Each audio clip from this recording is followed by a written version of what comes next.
Ганна сядзела ў той жа халоднай, адкуль яшчэ раніцой выпусцілі Васіля, які прайшоў пад апеку Юзафа, у кляштарны карцар пры саборы.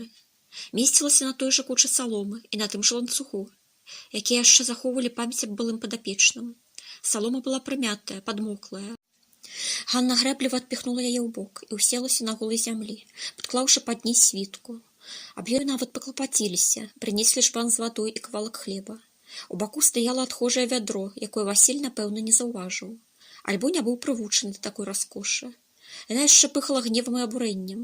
Яе, патомную жрыцу, гаспадарку лясных нетраў, якой нават чэрці балотныя баяліся, валаклі, як простую мужычку, звязалі і кінулі без усялякае чэсці на калёса, а потым прывезлі сюды ў камору, дзе хлоп сядзеў, смярдзючы, як сабака. Яна зморшчыла нос. І навошта яна даверыла гэтаму ёлупню такую важную справу?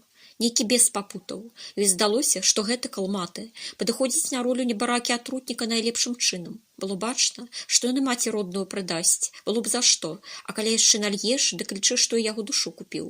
Тыя, хто прыйшоў да яе ноччу ў лазню, таксама ведалі сваю справу, якім спаў, як куль саломы. Яе зёлкі заўсёды працавалі выдатна. Хутка яна праслізнула праз цёмны двор і тут жа пачула нізкі хрыплаваты голас. Добраноч, гаспадарка, паразмаўляем без сведкаў пры цемры, святло не палі. Яна развярнулася, каб высказаць нагламу голасу ўсё, што яна думае пра тых, хто камандуе на яе падвор'е, і толькі войкнула, у яе шыю ўпёрлася лязо доўгага меча. Чалавек, якога хавала цемра, стаяў перад ёй наводдаль, выцягнуўшы доўгі клінок. Збачыць яго не дазваляў смрок, але ж яна адмеціла, што ён не стары, даволі крэпкі, дужы, хоць не надта высокі. Праз начную цемру ёй здалося, што яго доўгая барада светлая, заплеценая ў некалькі косаў. «Іш фанабэрысты», — падумалася ёй, прыбраўся як на вяселле. «Пайшлі», — коротка кінула яна, раздумаўшы размаўляць. «Да лазні». У цёмнай лазні незнаёмец выцягнуў з-пад плашчу невялікі куфэрак. Рука, пакрытая сінімі знакамі, працягнулася ў яе бок і паставіла скарбонку на стол. Шчоўкнуў ключ у замку, і міжволі вочы Ганны выкаціліся. Ледзь не выпалі. У куфэрку было поўна золата, якое цьмяна ззяла перад ёй, пакрытае нейкімі чорнымі плямамі. «Прабач, не памыў манеты». Незнаёмец зарагатаў. «Золата кроў любіць. Быў тут адзін, таксама не вытрымаў, калі куфар убачыў. Прыйшлося яму нагадаць правілы паводзінаў». «Гэта каму?» — хрыпла запытала Ганна. Раптам яе прасохла ў горле. «Цябе!» — паціснуў плячыма чужынец. «Царыцай будзеш. Ты ж жадала над усім краем. Хлопаў купіш, дом адбудуеш. Балванаў сваіх паставіш, дзе хочаш, хоць у саборы». Ён давольна зарагатаў. «Што рабіць патрэбна?» Ганна перайшла ад словаў да справы хутка, бо баба яна была цямлівая.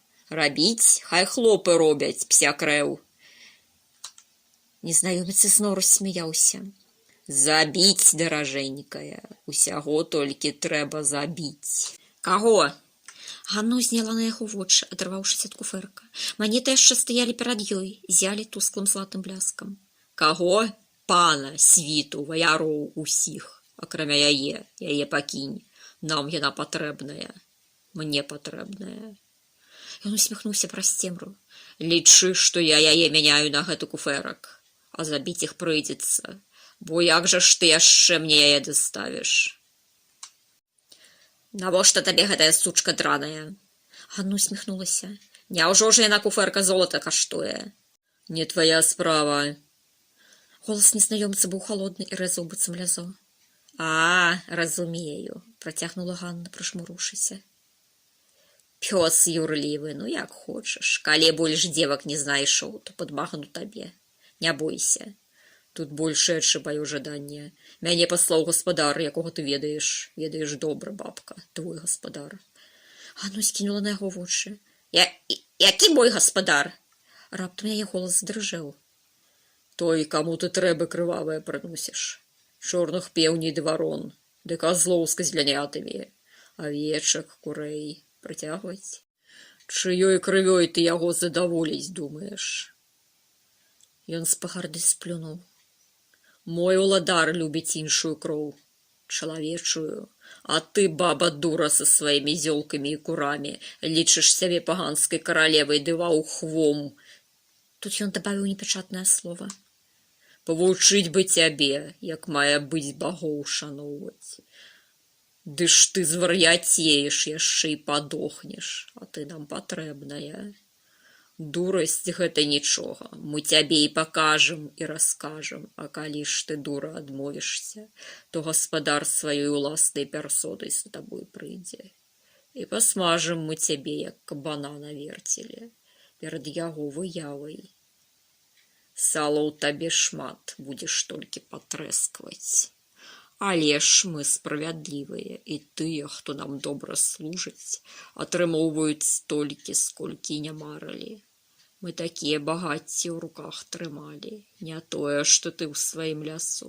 Каралі не ўсе бачылі.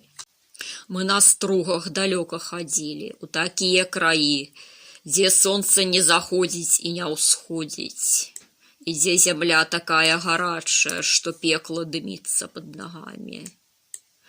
І на поўдзень, і на поўнач, дзе мы толькі не былі. І адусюль везлі скарбы. Вось гэтыя манеты з поўдню. І ў майго гаспадара такіх шмат. Гэты куфэрак ён нават і помніць не будзе. Таму, калі будзеш служыць верна, то атрымаеш у разы больш. Але ж як я іх заб'ю? Ганна задумліва пачесала галаву. Калі б я тое ведаў, тут бы з табой не размаўляў. Ваярскай сілы іх не ўзяць. Гэта безвынікова. А моц майго гаспадара тут не дзейнічае, бо ж крыжы. Да ты, напэўна, павінна нешта ведаць, так ці не? У яго голасе зноў ляснуў метал. Нешта ведаю. Ганна горда ўзняла бараду. Думаеш, раз я ў лесе сяджу, дык зусім простая і дурная, я каранаваная. Мяне на лясным крузе роду прадставілі. Я з такімі багамі справы вяду, ты нават і не чуў. Не чуў, не жадаю. Незнаёмец ухмыльнуўся. Карацей, зрабі так, каб яны ўсе перасталі нам быць перашкодай. І на гэта табе тыдзень.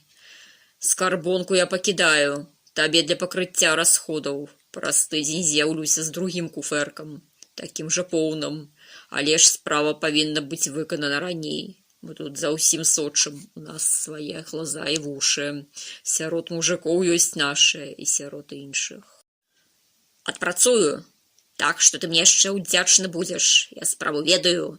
Ганна горда выпрамілася, слажыла рукі пад грудзямі. Будзеш удзячны, дурань. Падумала яна. Я з цябе потым шкуру спушчу.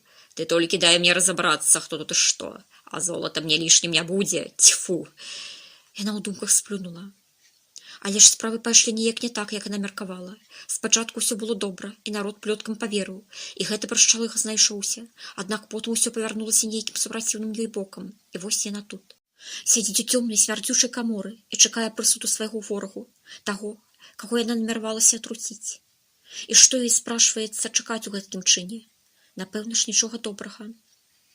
Але ж, каб баяцца панесці адказнасць за свае ўчынкі, то трэба яшчэ мець галаву.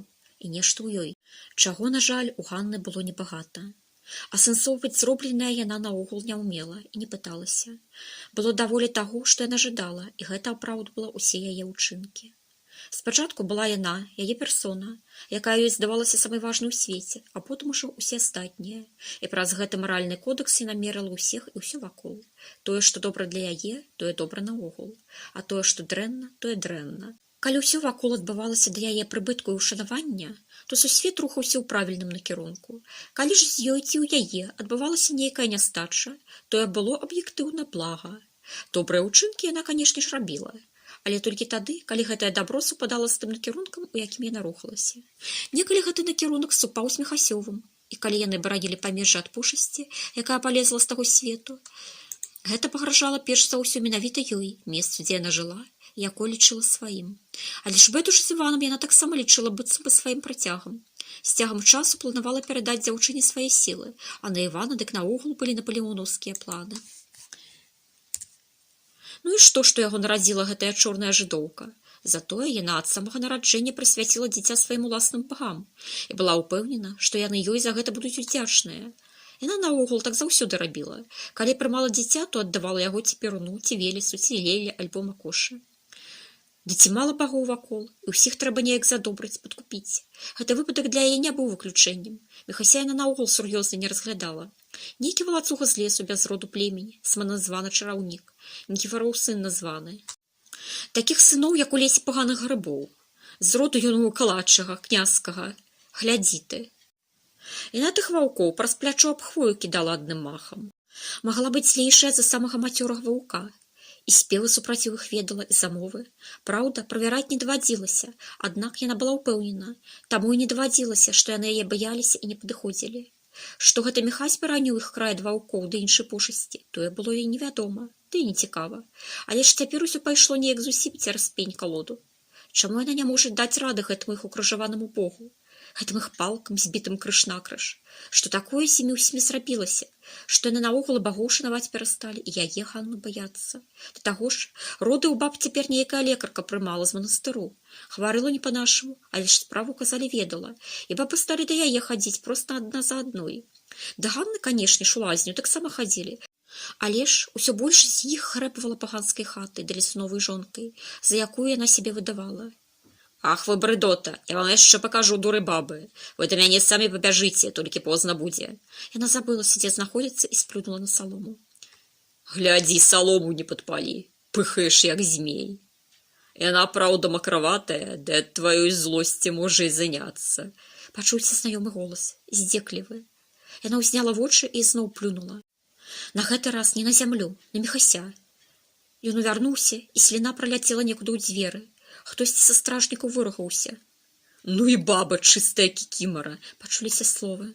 Сам ты кікімара! Ганна папыталася ўскочыць, але ж караткаваты ланцуг дзёрнуў яе назад на зямлю. За шыю прысцягнулі, гады! Выкрыкнула яна Міхасю, чамусьці звяртаючыся да яго ў множным ліку. Адпусці, расчапі! Знагу цябе нельга трымаць, бо ж ты дурная, як воўк. Яшчэ адгрызеш са злосці, што з табой тады рабіць? Міхай зверху ўніз глядзеў на яе і шырока улыбаўся.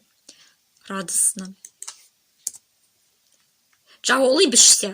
Узрывалася яна. Чаго смяешся, каб не заплакаў? Хто цябе надавуміў атруціць ваду? Міхась без перапынку перайшоў ад слоў да справы. Яго твар стаў цёмным, пагрозным, бровы ссунуліся. Ніхто, сама, вы мне надакучылі. Вон вас выгнаць не атрымоўваецца з роднай зямлі. Дык яна вас сама прыме, у сябе праглыне і не паморшыцца. Я за клёны ведаю, вас родная зямля насіць не будзе, павяні маё слова.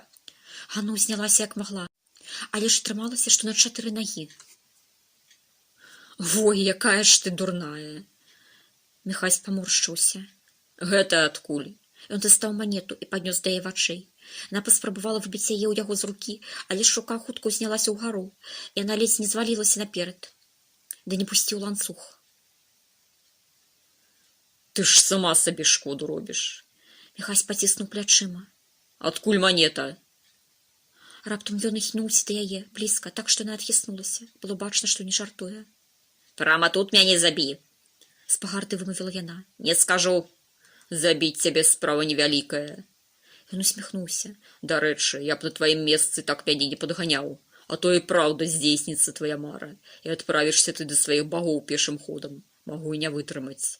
Аднак тое не трэба ні мне, ні табе. Мне, таму што ты ўсё ж жывая душа, хоць дурная. Да таго ж, ты жанчына. І не такая важная асоба, як ты сябе лічыш. Каб я каго забіў, гэта яшчэ трэба заслужыць. Які мне гонар забіць партую дурную селянку. Калі ж мы вырашым цябе пакараць, то зробім суд. Прылюдны, перад усім народам. І прыгавор вынесем, і выканаем, не сумнявайся. Аднак ты яшчэ можаш аблегчыць свой незайздросны лёс. Пасядзі тут, падумай. Можа мне к вечару зайсці? Ці заўтра, ці праз тыдзень, як лічыш. Альбо не будзем цягнуць. Не дужа тут добра сядзець, мяркую. Ён глянуўся вакол. Васіль, бачна, вядро не заўважыў. Ганна злосна глянула на яго. Калі скажу, адпусціш? Не адпушчу, вымовіў ён.